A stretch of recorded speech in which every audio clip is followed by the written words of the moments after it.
nos quedamos, quiero invitarles a que abras tu Biblia en el libro de Éxodo capítulo 20. El libro de Éxodo capítulo 20 y el versículo 14.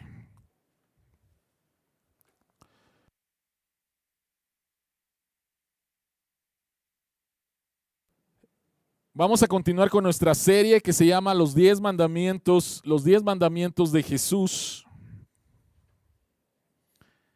Este es el mensaje número 8 y el mensaje se llama Dios está a favor del sexo. Dios está a favor del sexo. Éxodo 20, versículo 14, la palabra del Señor dice, no cometerás adulterio. Señor que estás en los cielos, abre nuestros ojos para ver las maravillas que hay en tu palabra y que tu Espíritu Santo nos guíe a toda verdad. La verdad del Evangelio y seamos transformados. Amén. Amén. Dios está a favor del sexo. Para muchas personas estas palabras son un poco contradictorias. Para algunas personas, algunos religiosos, es una herejía, ¿no? No mezcles a Dios con el sexo, ¿no? Pero para algunas personas no religiosas es algo completamente contradictorio. No se mezcla. O sea, no mezcles a Dios con el sexo. Entonces, esta declaración es bastante confusa. Posiblemente algunos ya están molestos de que haya dicho eso. Recuerdo nuevamente predicar una serie en Monterrey acerca de la sexualidad, de acuerdo a lo que Dios dice. Y una mujer se me acercó al final para decirme, pastor, no ande predicando de eso. O sea, sexo y Dios no se mezclan, ¿no?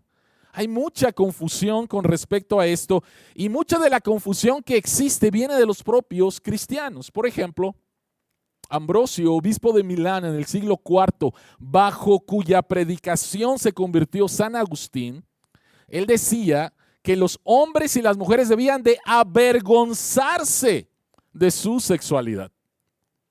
San Agustín, uno de los más grandes teólogos en la iglesia cristiana, él hablaba sí que la sexualidad estaba bien dentro del contexto del matrimonio, pero que el deseo sexual, la pasión entre un hombre y una mujer, eso era pecaminoso. La iglesia romana empezó a crear días santos en los cuales no se tenían que tener relaciones sexuales. Y para el tiempo de la Reforma, para el tiempo de Martín Lutero, los días en los cuales no se tenía que tener relaciones sexuales eran 183 días. Casi la mitad del año, más de la mitad del año. En el tiempo de Martín Lutero y en el tiempo de la Reforma, que en este mes, al final de este mes vamos a celebrar nuevamente el Día de la Reforma, empezó a haber un entendimiento correcto de las Escrituras con respecto a este tema y se empezó a enseñar que tenemos que celebrar las relaciones sexuales en el matrimonio. Después de un tiempo, los puritanos hablaron del el punto de vista alto que tienen las Escrituras con respecto a las relaciones sexuales dentro de el matrimonio. Entonces, la pregunta que queremos contestar en esta mañana es ¿por qué Dios está a favor del sexo? ¿Por qué Dios está a favor del sexo? 3 razones. El día de hoy no hubo hojas en la mesa porque no sé qué pasó en mi casa y desaparecieron. Pero puedes bajar el bosquejo en nuestras redes sociales. Ahí puedes bajar el bosquejo. 3 razones. ¿Por qué Dios está a favor del sexo? Número 1, porque Él es el productor del sexo. Él es el protector del sexo. Y Él es el proveedor de algo mejor que el sexo. Él es el productor del sexo, Él es el protector del sexo y Él es el proveedor de algo mejor que el sexo. Así que vayamos al punto número 1. Vayamos al punto número 1. Dios es el productor. Y cuando hablo de productor, estoy hablando acerca de que Dios es el creador. Dios es el creador. Nuestra sexualidad viene de parte de Dios y la escritura es bastante clara. Dios creó al hombre y a la mujer. Dios creó dos sexos. Antes era sinónimo hablar acerca de sexo y género y solamente había dos. El día de hoy, nuevamente, esto no se entiende. Pero la escritura es bastante clara. Dios creó dos sexos, Dios creó dos géneros, hombre y mujer. Y dice el versículo 28 de Génesis 1, y los bendijo con estas palabras: sean fructíferos y multiplíquense. Y lo que Dios está diciendo ahí es: tengan relaciones sexuales. Y el capítulo 2, el versículo 24, donde Dios oficia el matrimonio de Adán y Eva en el jardín del Edén, Dios da esta declaración: por eso el hombre dejará a su padre y a su madre y se une a su mujer y los dos se funden en un solo ser. Y ahí está hablando acerca de las relaciones sexuales. Entonces, Dios es el creador, Dios es el productor. Y recuerden, por favor, que al finalizar del sexto día, Dios dice que vio lo que había hecho. Dios dijo: bueno. Relaciones sexuales, bueno, dijo Dios. Entonces, lo primero que tenemos que recordar o aprender es que el sexo es un regalo, un buen regalo de parte de Dios. Posiblemente te vayan a sorprender estos textos en las Escrituras si no lo has leído. Pero el libro de Cantares ensalza el amor erótico, el amor sexual. Y vean por favor lo que dice estos textos. Una mujer le dice: ah, si me besaras con los besos de tu boca. Grato en verdad es tu amor más que el vino. Hazme del todo tuya, date prisa. Llévame, oh rey, a tu alcoba. No, hombre, ¿quién sabe quién sería esta mujer calenturienta, no? No está hablando de una mujer calenturienta. Está hablando acerca del deseo de una mujer por el cuerpo de su esposo y poder disfrutarlo. Y poder disfrutarlo. Vean por favor lo que dice Cantares capítulo 2, ahora el hombre a la mujer. Le dice: cuán delicioso es tu amor, novia mía. Más agradable que el vino es tu amor, y más que toda especia la fragancia de tu perfume. Tus labios, novia mía, destilan miel. Leche y miel escondes bajo la lengua. ¿Quién sabe qué besos se darían?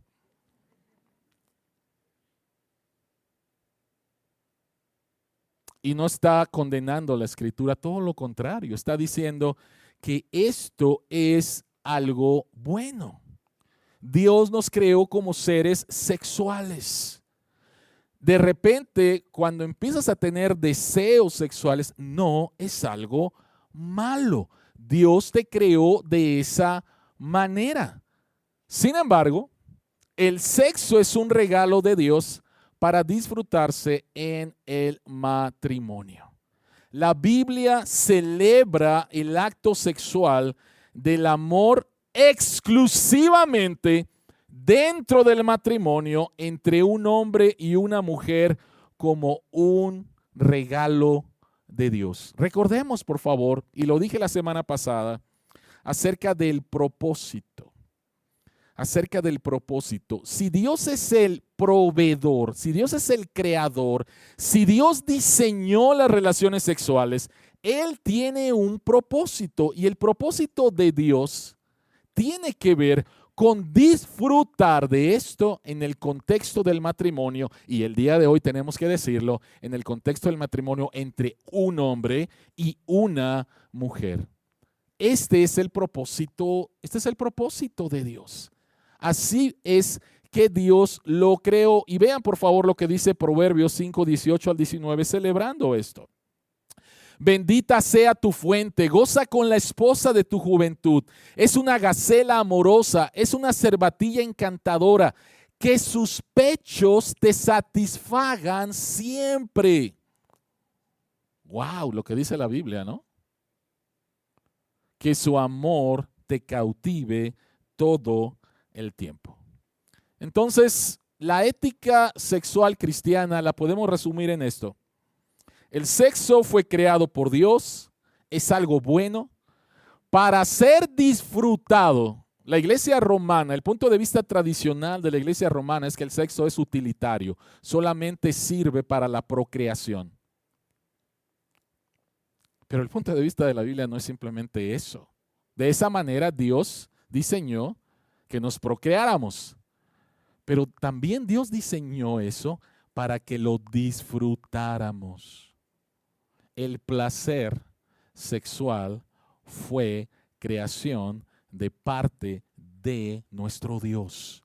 En este contexto en el cual Él lo creó.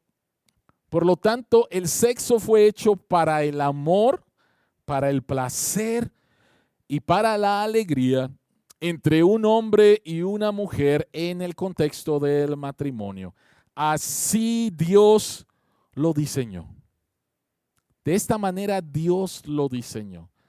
Entonces, si Dios diseñó esto y Él dice que es algo bueno, entonces Él lo va a proteger. Déjame hacerte esta pregunta.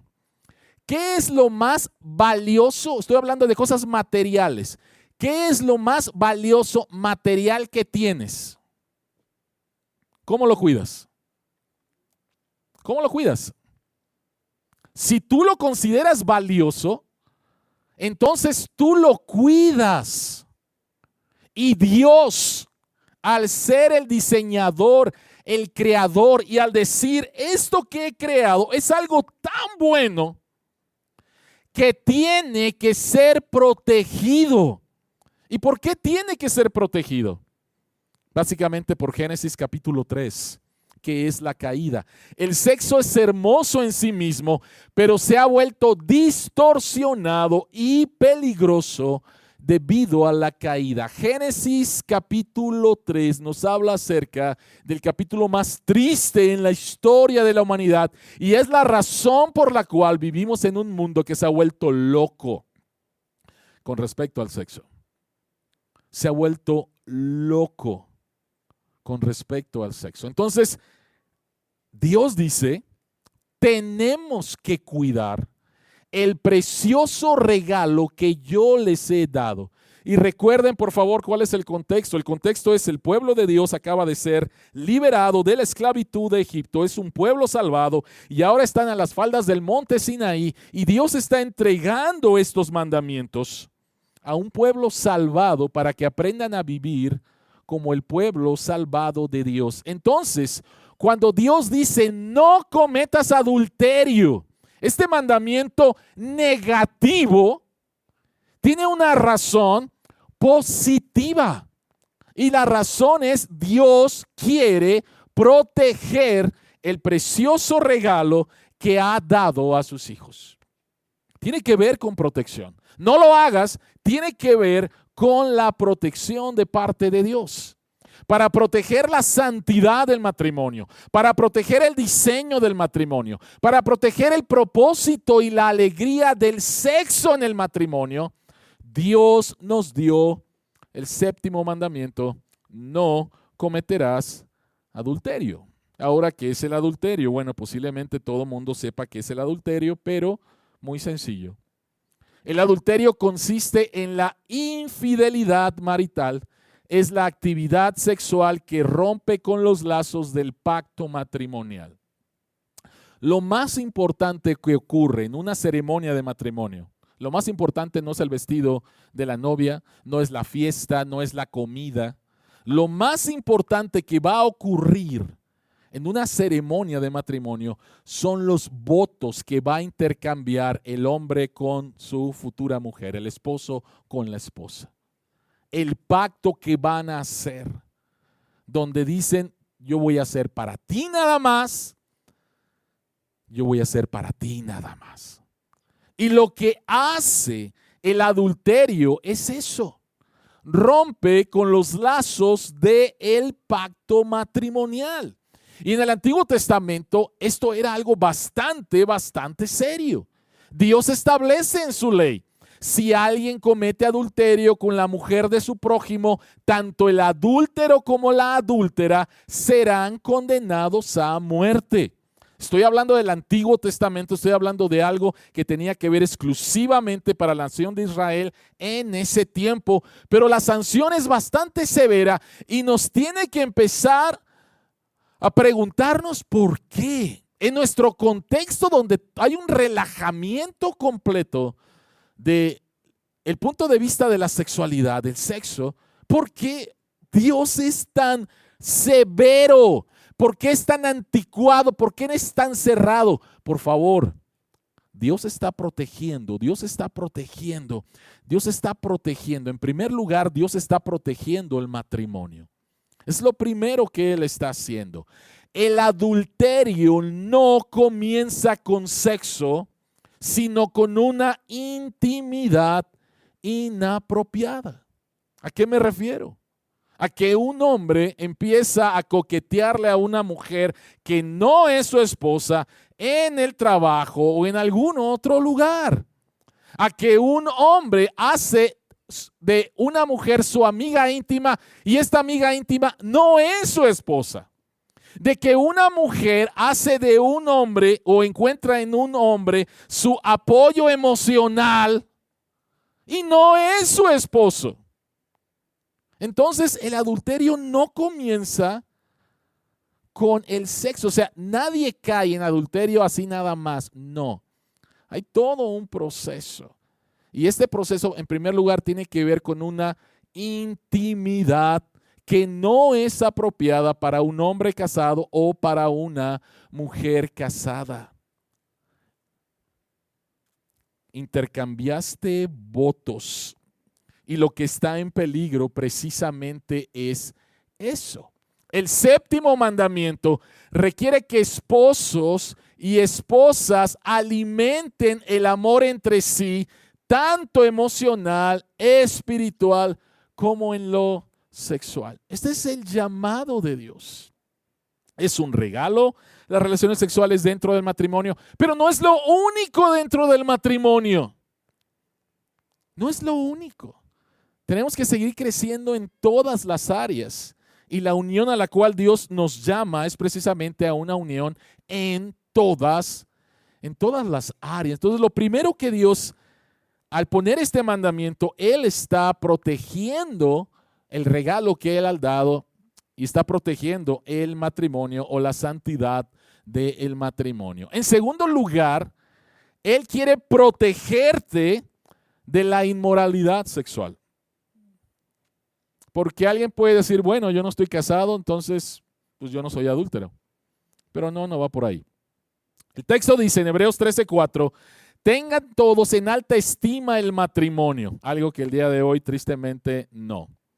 Y la fidelidad conyugal, porque Dios juzgará a los adúlteros y a todos los que cometen inmoralidades sexuales. En la versión Reina Valera dice, y a todos los fornicarios. Y la palabra fornicación es la palabra porneia en griego, de donde viene nuestra palabra pornografía. Entonces, cuando estamos hablando de fornicación, que fornicar significa las relaciones sexuales de personas que no están casadas, no nos estamos limitando solamente a eso. Es más amplio. La palabra porneia es más alto y por eso la Nueva Versión Internacional lo traduce como inmoralidad sexual. Entonces, es un acto en contra de la voluntad de Dios. El adulterio es un acto en contra de la voluntad de Dios. Las relaciones entre dos personas que no han pactado delante del Señor en matrimonio. Es inmoralidad sexual delante de Dios, el incesto. Es inmoralidad sexual, la violación es inmoralidad sexual. las relaciones sexuales entre homosexuales, es inmoralidad la violación de niños. O sea, esto incluye demasiadas cosas.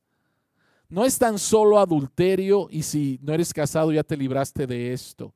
No, Dios quiere protegerte y vamos a ver la razón más adelante. Dios quiere protegerte de la inmoralidad sexual en general. El sexo solo es aprobado por Dios dentro de la seguridad de un compromiso total de vida, y cada vez que el sexo es separado de un compromiso de este tipo, este pierde su verdadero propósito y su mayor gozo. ¿A qué se refiere esto? Posiblemente el momento de más vulnerabilidad de un ser humano es cuando está desnudo delante de otro. Y Dios dice que para proteger esa vulnerabilidad, para cuidarla, antes de que te desnudes delante de otra persona, tienes que haber un pacto con esta persona. Porque no se trata simplemente de la unión física, sino se trata de una unión completa en todas las áreas de la vida.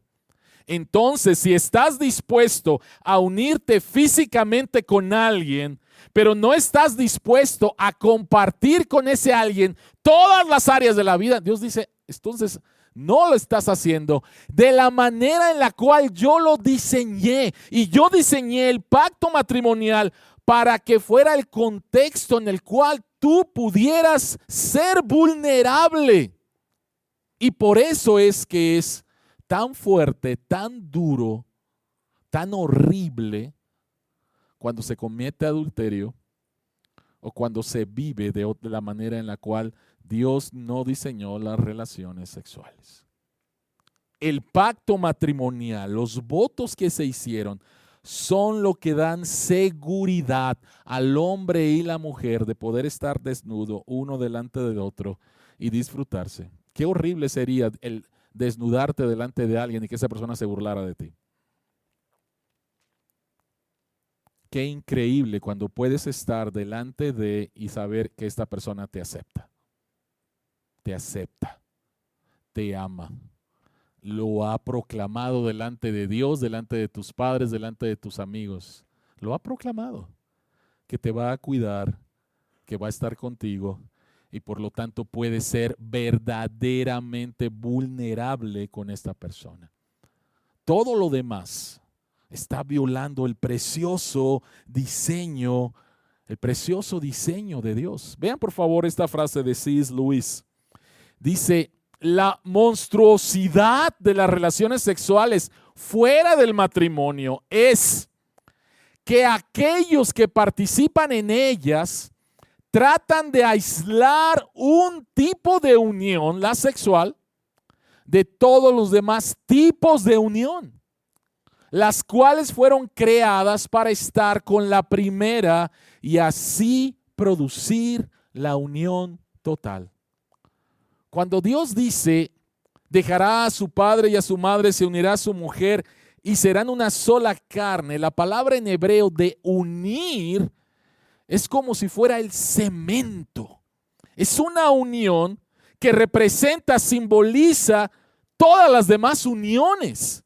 Entonces, cuando te unes sexualmente, la idea es que no haya ninguna otra cosa que pueda separarlos. No es ser usados. Se trata de que me uno a ti y me uno a ti psicológicamente, espiritualmente, financieramente, materialmente, en todas las áreas. Y la relación sexual para disfrutarse, en palabras de Tim Keller, es el cemento del pacto. Es el cemento del pacto. O como dijimos hace algunas semanas en la reunión de matrimonios de la iglesia, que cuando un hombre y su esposa, una esposa y su esposo tienen relaciones sexuales, ¿recuerdan la frase que dijimos? Están renovando el pacto. Están renovando el pacto. Cada vez que los esposos tienen relaciones sexuales, están renovando el pacto delante de Dios. Así que no tienes que esperarte 25 años para renovar tu pacto con tu esposa, ¿sí? Cada vez que estás con ella, estás renovando tu pacto delante de Dios. ¿Cuál es el problema de fondo de la inmoralidad sexual? Vean por favor las palabras de Jesús. Ustedes han oído que se dijo, no cometas adulterio, pero yo les digo que cualquiera que mira a una mujer y la codicia, ya ha cometido adulterio con ella en el corazón. Jesucristo toma los 10 mandamientos y le da su verdadero significado, como lo vimos la semana pasada, hablando acerca del asesinato. El asesinato no es el acto físico de quitarle la vida a una persona. Jesucristo dice que el asesinato comienza en el corazón. Lo mismo está diciendo con respecto a la inmoralidad sexual. El problema, y es cierto, vivimos en una sociedad pornográfica. Y vivimos en una sociedad donde nuevamente se ha vuelto loca con respecto al tema del sexo. Y Jesucristo dice, sí, es cierto, hay problemas allá afuera. Pero Jesucristo dice, el problema mayor es dentro de ti. El problema es dentro de ti. El problema es que surge de tu corazón. La Biblia le llama a esto lujuria. ¿Qué es la lujuria? La lujuria son deseos sexuales descontrolados. Descontrolados. La lujuria nos lleva a la autosatisfacción sexual, a la masturbación, la cual es un acto de autoadoración. Y nuestro Señor va a la raíz de este pecado, a las motivaciones de nuestro corazón. El día de hoy, si tienes a tu hijo en las escuelas públicas, una de las cosas, y no es de que apenas va a empezar, sino ya viene de antes, es que les van a enseñar a autoexplorarse. ¿Qué significa eso? Que aprendan lo que es la masturbación. Porque esto es algo bueno, de acuerdo nuevamente a una mentalidad completamente del mundo y contraria a Dios. ¿Cuál es el problema nuevamente? Dios nos crea con deseos sexuales, pero al ser personas caídas, nuestros deseos sexuales pudieran descontrolarse completamente. Descontrolarse completamente. Y la masturbación es un problema que tiene que ver, vean lo que dice ahí la pantalla, de autoadoración. ¿Qué es lo que pasa con la masturbación? En primer lugar, está relacionado íntimamente con la pornografía. Y nadie se masturba pensando en el ratón Miguelito. Tienes que crearte una imagen que te excite sexualmente y en tu mente tú eres Dios. Tú eres Dios y puedes tener a esta mujer, a esta mujer, a este hombre y tú en tu mente nuevamente eres Dios. Y estás usando esas imágenes para autosatisfacerte cuando el propósito de Dios de la satisfacción sexual no es tú solito. No es tú solito. Es para poderlo compartir con una persona real de carne y hueso. ¿Sí? No, pues pastor, es que yo lo... No estás compartiendo con nadie. ¿Sí? No estás compartiendo con nadie. Estás siendo la persona más egoísta del mundo. Tú decides, tú eres Dios y tú puedes hacer en tu mente y deshacer en tu mente nuevamente. Y lo que Jesucristo dice, ahí es el problema. Este es el problema. El problema nuevamente tiene que ver con nuestro corazón. El problema tiene que ver con nuestro corazón. Vean esta frase de Paul Tripp. El sexo proporciona la emoción de tener el control durante un tiempo, mientras que se transforma en el amo que va encadenándote a su control. El sexo fuera del plan de Dios, nuevamente, ¿lo vas a disfrutar? Claro que lo vas a disfrutar. Pero el problema es este. El problema es que tú crees que tienes el control cuando poco a poco se va convirtiendo en idolatría. Y entonces este ídolo te va a empezar a esclavizar. Les animo a buscar los estudios serios que hablan acerca de los estragos de la pornografía. El promedio en el cual niños y niñas, especialmente niños, ven pornografía es la edad de 8 años. En el libro de Paul Tripp, él dice que le llevaron un caso y que le dijeron: pastor, queremos que nos ayude con nuestro hijo porque se ha convertido en un adicto sexual. Y lo primero que él pensó: me van a traer a un joven de 15, 18 años. No, le trajeron a un niño de 8 años. Le trajeron a un niño de 8 años. Entonces empieza un niño o una niña a ver estas imágenes que van a despertar en ellos algo que tarde o temprano se tiene que despertar, ¿sí? Y van a empezar a tratar de hacer uso de esto de una manera completamente equivocada. Y van a encontrar placer. Claro que van a encontrar placer. Pero de ahí nuevamente va a subir algo más, va a subir algo más. Vas a querer algo más, vas a sentirte insatisfecho. Y finalmente, como hemos hablado acerca de lo que hace cada ídolo, te promete, te esclaviza y te mata. Si un hombre a la edad de 8 años empieza a ver pornografía y se casa a la edad de ¿qué? El día de hoy se están casando más tarde, ¿no? Digamos que se casa a la edad de 30 años, entre 25 y 30 años. ¿Sabes cuántas imágenes sexuales ha almacenado en su mente? ¿Sabes cómo va a ver a su esposa? ¿Sabes lo condicionado que está su mente después de toda esta vida de adicción sexual? Es increíble, es horripilante. Es horripilante. Esta persona ha condicionado su mente a su autogratificación. Por lo tanto, tu mujer, esposa, me vas a servir. Y lo más probable es que sea un eyaculador precoz que va a dejar insatisfecha a su esposa y que no va a encontrar en eso lo que la fantasía de la pornografía le ha prometido.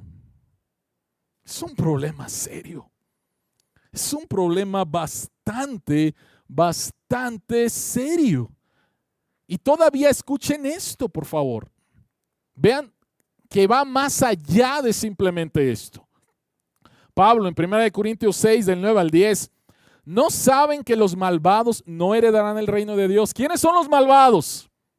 No se dejen engañar. Ni los fornicarios, los que tienen relaciones sexuales sin haberse casado, ni los idólatras, ni los adúlteros, ni los sodomitas, ni los pervertidos sexuales, ni los ladrones, ni los avaros, ni los borrachos, ni los calumniadores, ni los estafadores heredarán el reino de Dios. Dios te quiere proteger. Dios te quiere proteger. Y vean por favor lo que dice Jesús. En el texto que acabamos de leer, donde Jesucristo dice que surge de nuestro corazón, Él continúa. Por tanto, si tu ojo derecho te hace pecar, sácatelo y tíralo. Más te vale perder una sola parte de tu cuerpo y no que todo él sea arrojado al infierno. Y si tu mano derecha te hace pecar, córtatela y arrójala. Más te vale perder una sola parte de tu cuerpo y no que todo él vaya al infierno. Jesucristo está hablando aquí de que nos debemos de mutilar el cuerpo. De ninguna manera. Jesucristo no dice que te saques físicamente el ojo, que te cortes la mano. Jesucristo está hablando que el problema está dentro de tu corazón y que tienes que ser radical en cómo tratas esto. ¿Por qué? Porque ¿cuál es la consecuencia final? Una separación eterna de Dios. Jesucristo es radical. Apocalipsis capítulo 21, versículo 8, dice que ni los adúlteros, ni los que viven en inmoralidad sexual van a poder estar en los cielos nuevos y en la tierra nueva. La Biblia es seria con respecto a eso. Y por eso Dios dice, yo quiero protegerte. Ahora, el problema, ¿cuál es el problema? El problema es que somos bien débiles. El problema nuevamente es que no hemos quebrantado este mandamiento de muchas maneras y por lo tanto necesitamos ayuda. Necesitamos ayuda. Las consecuencias de toda inmoralidad sexual son terribles. Y estos son simplemente algunas cosas: el divorcio, enfermedades, el abuso de los niños, el aborto, miles de vidas dañadas y condenadas por toda la eternidad. Necesitamos ayuda. Y por lo tanto Dios es el proveedor. ¿Por qué Dios está a favor del sexo? Porque Él es el productor, Él es el creador, porque Él es el protector, pero Él es el proveedor. Dios creó el sexo para algo todavía mucho más grande, ¿sí? La razón por la cual Dios prohíbe el adulterio y la inmoralidad sexual es porque existe una relación entre nuestra sexualidad y nuestra espiritualidad. Existe una relación entre nuestra sexualidad y espiritual. ¿Dónde encontramos esa relación? Vean por favor Efesios 5, 31 al 32. El sexo, las relaciones sexuales dentro del matrimonio, el placer sexual dentro del matrimonio apunta a Dios. Apunta a Dios. Y dices, ¿cómo? Vean lo que dice Pablo. Por eso dejará el hombre a su padre y a su madre y se unirá a su esposa. Está citando Génesis 2:24. Y los dos llegarán a ser un solo cuerpo. Pero vean lo que dice Pablo. Esto es un misterio profundo. La unión sexual entre un hombre y una mujer en el matrimonio es un misterio. Envuelve placer, envuelve una unión que no es como cualquier otra unión. No es como la unión entre padres e hijos. Es una unión completamente diferente. Pero vean cómo remata Pablo. Pablo dice: yo me refiero a Cristo y a la iglesia. Es muy interesante que tanto en el Antiguo Testamento y en el Nuevo Testamento, la imagen que Dios nos da para que entendamos la relación que Él quiere tener con nosotros es la relación matrimonial. Es la relación matrimonial. Dios se presenta en el Antiguo Testamento como un Dios casado. Y por eso cuando la Biblia habla acerca de idolatría, le dice que es adulterio. Es adulterio espiritual. Estás engañando a Dios con alguien que no es Dios. Entonces Dios creó el matrimonio y las relaciones sexuales dentro del matrimonio para que apuntaran al gozo y a la gloria de la relación entre Dios y su pueblo. La relación sexual entre marido y mujer ejemplifica la unión entre Cristo y su iglesia. Por lo tanto, cada acto de inmoralidad sexual es un tipo de profanación espiritual. Esto Pablo lo dice en 1 Corintios capítulo 6. Cuando a Pablo le preguntan si está bien acostarse con una prostituta. Y Pablo les dice, ¿cómo? Si tú eres cristiano, tú estás en una unión vital con Cristo y el acostarte con una prostituta es llevar a Cristo a la cama con alguien que no es tu esposa. Es un sacrilegio. Eso es lo que está diciendo Pablo. Pero un hombre y una mujer en matrimonio con relaciones sexuales, Cristo está en la cama y es algo bueno. Y Dios dice, esto es bendito. Es lo que dice Hebreos capítulo, el libro de Hebreos capítulo 13 que leímos hace un momento. Esto es algo bueno y es para disfrutarse. Así yo lo hice, así yo lo diseñé. Fuera, estás haciendo algo completamente contrario. Recuerda esto, por favor. No hay absolutamente nada que puedas hacer en tu cuerpo en el cual Dios no esté presente, porque si eres cristiano, el Espíritu Santo vive dentro de ti. Entonces, el sexo apunta a Dios. El sexo en el matrimonio se trata más de relación que de desempeño. El sexo dentro del matrimonio se trata más. El mundo dice desempéñate, mira, ve, para que seas bien machote y... No. El sexo dentro del matrimonio se trata más de una relación. El desempeño van a tener toda la vida para aprender juntos. Pero se trata de esa relación. Y muy posiblemente los problemas sexuales dentro del matrimonio tienen más que ver con la relación y la espiritualidad que en un aspecto físico. No estoy negando el aspecto físico, pero posiblemente tiene que ver más con la relación. El sexo es algo glorioso, pero fue creado para señalar una gloria más grande para la cual fuiste diseñado, que es la gloria de Dios. La relación sexual dentro del matrimonio, diseñada para el placer, debe apuntar a un placer más alto. Debe apuntar a una gloria más alta. Y esta es nuevamente nuestra relación con Dios. Nuestra relación. Y por eso es que Dios lo protege. Por eso es que Dios dice, cuidado. Por eso es que Dios dice, no va por aquí. No debemos de estar buscando en el sexo lo que no nos puede dar. Paul Tripp dice, es imposible entender adecuadamente el sexo y participar de él de forma correcta si en la práctica ignoras a Dios y a su existencia. Todos los deleites de la creación están para dirigirte a un gozo más grande. Todas las glorias íntimas, tanto físicas como emocionales del sexo, fueron hechas para señalarte a la única gloria para la cual fuiste creado y mediante la cual tu corazón será satisfecho. No le pidas al sexo lo que solamente Dios te puede dar.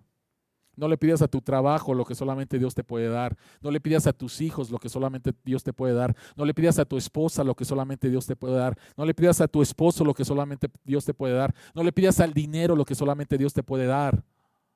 Dios nos creó para Él. Y todo lo demás, lo bueno, todo lo demás debe de apuntar a Él. Disfrutemos del dinero, disfrutemos del esposo, disfrutemos de la esposa, disfrutemos de los hijos, disfrutemos del sexo en el contexto del matrimonio. Pero todo debe de apuntar a Él. Todo debe de apuntar a Él. El problema es que nuevamente estamos buscando en lo creado lo que solamente podemos encontrar en el Creador. Solamente en el Creador.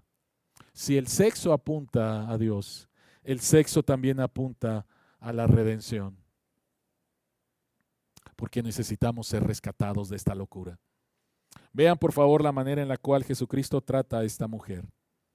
¿Conoces el pasaje, Juan capítulo 8? Queriendo atrapar a Jesús, le trajeron a una mujer que había sido sorprendida en el acto mismo de adulterio. La tienen ahí arrastrada, posiblemente semidesnuda. ¿Dónde está el hombre? ¿Quién sabe? Era una trampa para Jesús. Y los fariseos le dicen, en la ley de Moisés nos ordenó, en la ley Moisés nos ordenó apedrear a tales mujeres. Acabamos de leerlo en Levítico.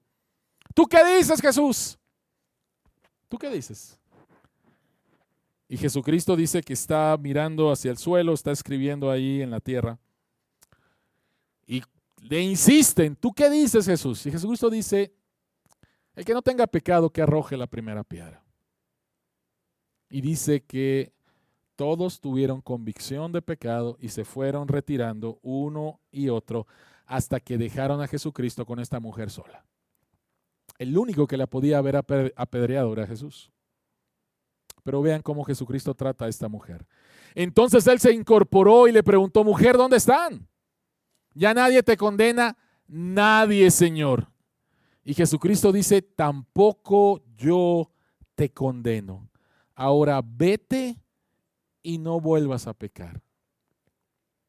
¿Cómo Jesucristo trata a esta mujer? Jesucristo la trata con compasión. esta mujer fue avergonzada, abusada.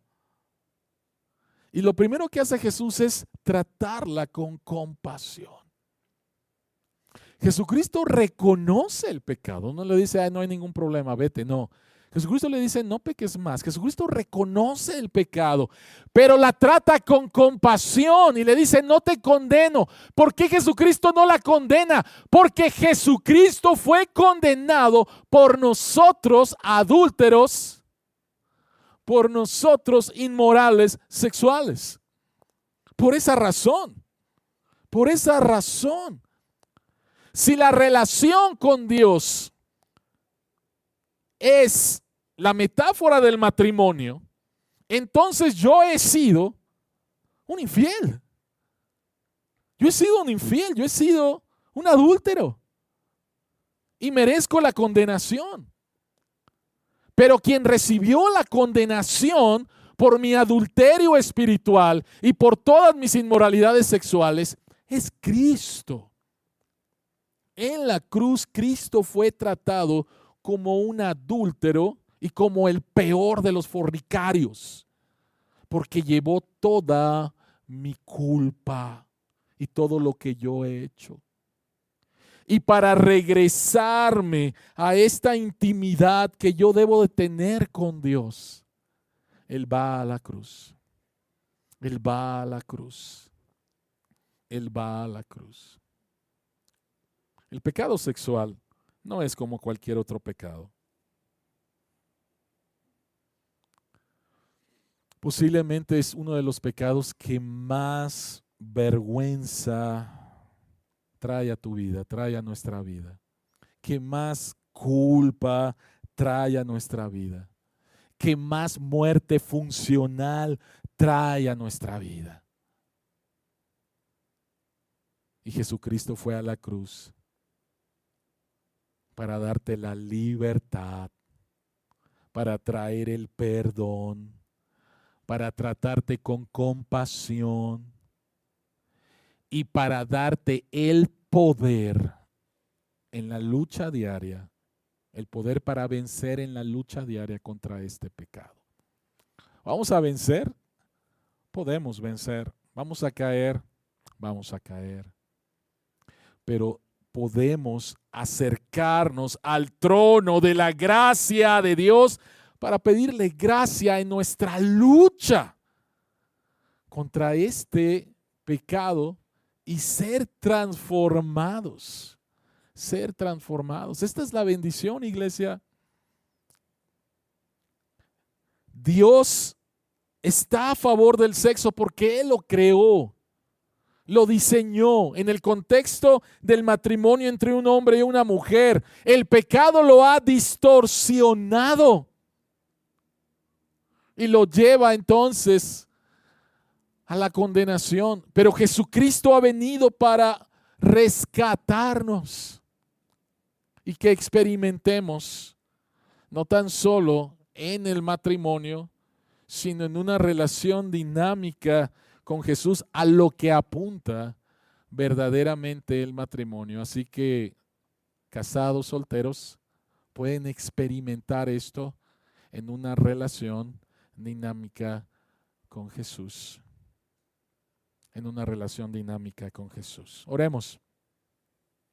Padre que estás en los cielos, queremos darte las gracias porque tu palabra, Señor, al tratar este tema, nos enseña la verdad.